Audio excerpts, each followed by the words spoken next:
the sand we gifted to the wolves. Part 1. The invisible burden of maturity. How much is a single second of your life worth? If you were to sell it on an open market, what price tag would you attach to a single breath, a single heartbeat, or one quiet morning?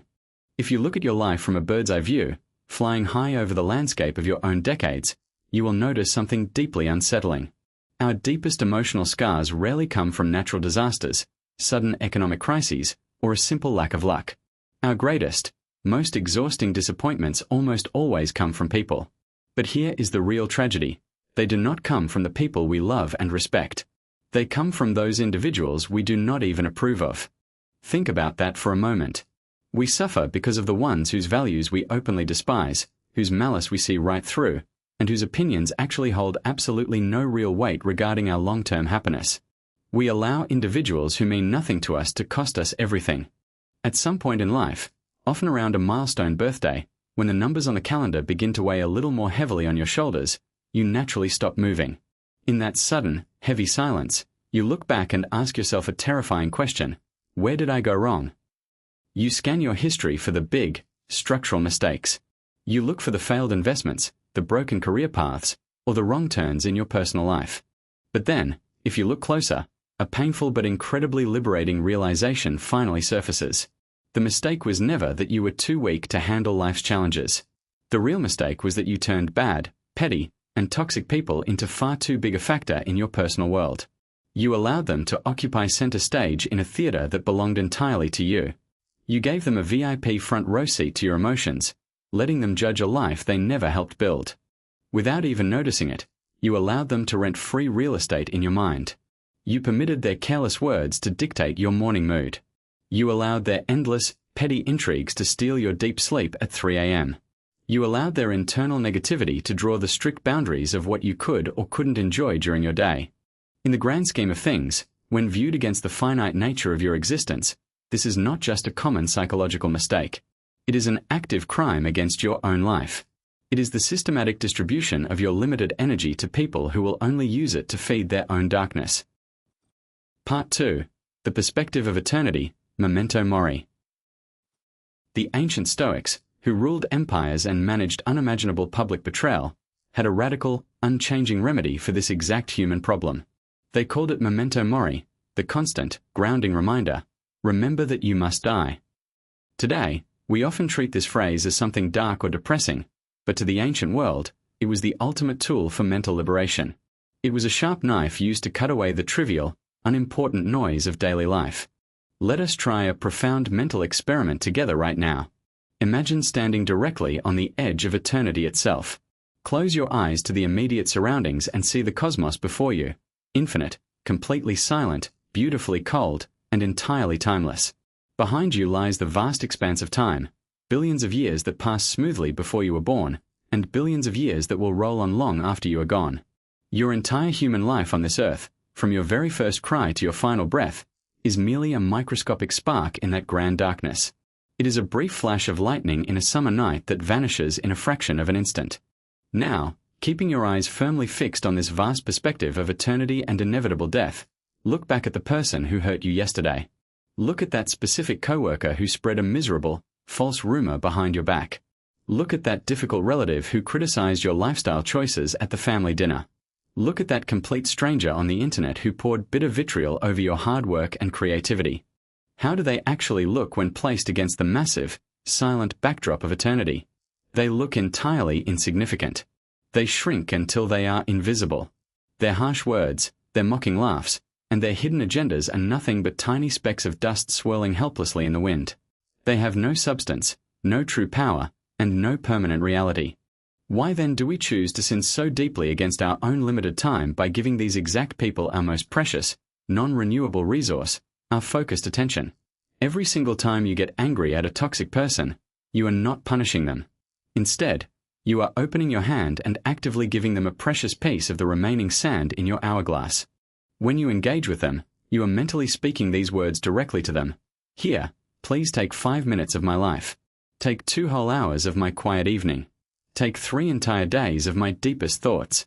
I clearly don't need this time for my own joy, so please, waste it instead of me. The very moment you fully realize this truth, something shatters heavily in your chest. A wave of intense anger washes over you. But for the first time in your life, that anger is not directed toward them and their bad behavior. It is a profound anger directed toward yourself for being so incredibly wasteful with the only currency that truly matters, your existence. Part 3. The Psychological Prison of Validation. Why do we do this to ourselves over and over again? Why do our minds naturally care so deeply about the reactions of people we do not even like or respect? The answer is rooted deep within our biological evolution. The human brain is naturally wired to seek social approval because, thousands of years ago, being rejected by the tribe meant literal death in the wild. We possess an ancient, inherited instinct that craves social harmony and fairness. We desperately want the world around us to operate on a balanced equation. We want people to be good to us when we are good to them. It feels natural, logical, and safe. Therefore, when we suddenly encounter someone's senseless malice, unprovoked selfishness, or cruel jealousy, our instinctual brain experiences a shock. We immediately rush forward to defend ourselves. We try to explain our motives, we create elaborate arguments in our heads, and we exhaust ourselves trying to prove to them that we are fundamentally right. We want them to see our goodness so the internal equation can finally be balanced. But here is the hard, philosophical truth that changes the entire game. Toxic people do not care about your truth. They never did, and they never will. Their hurtful actions are not an accurate reflection of who you are as a person.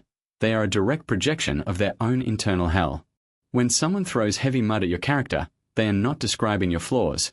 They are simply emptying their own internal trash can because it has become too full and heavy for them to carry alone. They are looking for a place to dump their pain, and you just happen to walk by.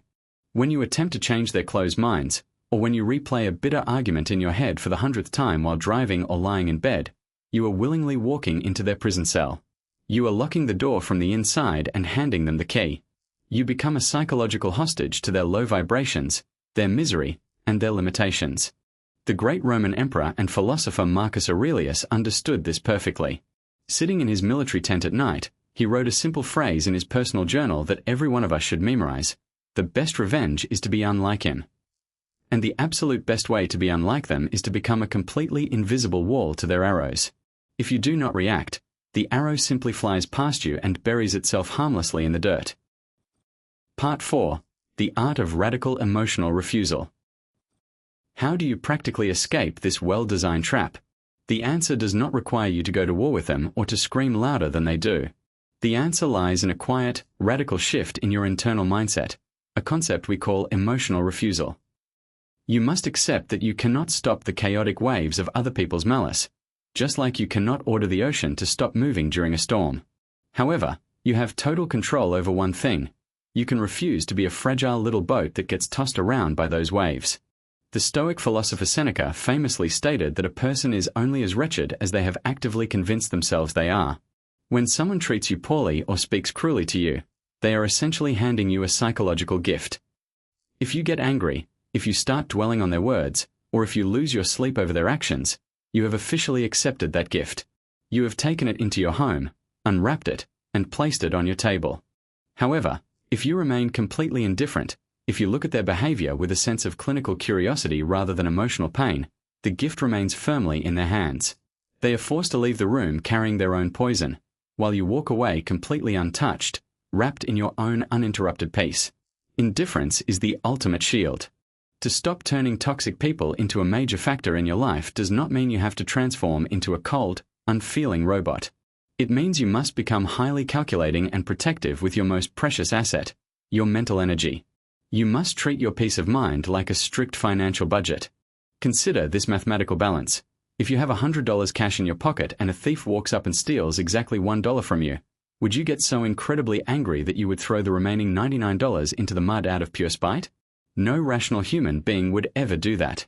Yet, that is precisely what we choose to do every single time we allow a brief, 10-minute negative interaction with a miserable person to completely ruin our entire 24-hour day. We throw away the remaining 23 hours and 50 minutes of our beautiful life just because someone committed a petty theft of our emotions. Stop investing your limited life capital into clearly failing enterprises. Every single time you feel your mind getting tangled in bitter thoughts about someone you do not respect, stop the tape immediately. Speak directly to your own consciousness. This person does not deserve my minutes. My time is far too expensive for their tiny budget. Part 5. The Grand Clearing and New Boundaries. After the milestone birthday passes, after the great reflection takes place, the beautiful time of the grand clearing finally begins. It is the autumn of your life in the best possible way, the season where the dead leaves naturally drop so the core structure can be seen. This process starts with a complete rearrangement of your daily priorities and the construction of thick personal boundaries that no one has the right to cross. The very first step in this process is radical acceptance. You must completely accept the reality that the world is filled to the brim with people who will never understand your heart, will never like your personality, and will absolutely never change their ways. And you must realize that this is completely fine. The world is large enough to contain both them and you without you needing to fix them. Your mission on this earth is not to act as a lonely missionary who reforms the wicked, nor are you a cosmic judge appointed to punish them for their flaws. Your sole, ultimate mission is to live your own brief life with absolute dignity, peace, and purpose. You do not owe anyone a change of heart. The second step is the conscious redirection of your focus. Instead of wasting your valuable energy fighting the weeds in someone else's garden, turn around and start watering the flowers in your own.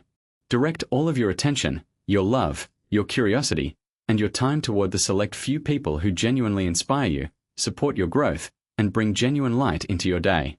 If you look around and find that you do not have such people in your immediate circle right now, do not panic. Choose to invest that extra time into great books, into timeless art, into the healing silence of nature, or into your own personal skill development. Solitude spent in the company of the greatest minds of human history through reading is 10,000 times more fruitful than fake, exhausting socialization with toxic contemporaries who happen to live in your neighborhood. When you look toward your future from this exact moment onward, do it with a completely new sense of lightness and freedom. You already know the true price of time. You know with absolute certainty that seconds, once spent, never return to the clock. Part 6. The Ultimate Victory of Indifference. One day, when we finally stand at the quiet finish line of our earthly path, when the noise of the world begins to fade out and the final curtain begins to lower, none of us will look back and regret not arguing more. No one will lie on their final bed and say to themselves, I really wish I had taken more elaborate revenge on that person 20 years ago, or I should have spent more energy proving to my colleagues that my opinion was right. What we will regret, with a heavy and painful heart, is every single beautiful, sunny morning that we willingly overshadowed with other people's cheap drama. We will regret every stunning sunset we failed to notice because our minds were completely occupied with angry, imaginary dialogues with people who did not love us, did not care about us, and were probably sleeping peacefully while we suffered. The absolute greatest victory of human maturity is to become completely, psychologically inaccessible to malice. It means reaching a level of personal development where you can see the bad behavior of others, recognize it for what it is, pass it by with a gentle, knowing smile, and keep moving forward on your own path. You have a beautiful, unique road to walk, and your backpack is far too small and fragile to carry other people's heavy, dirty stones. Let them keep their rocks. You keep your journey. Remember the vastness of eternity. Guard your remaining time with your life. It is the only thing you truly own, and it is running out beautifully every single second.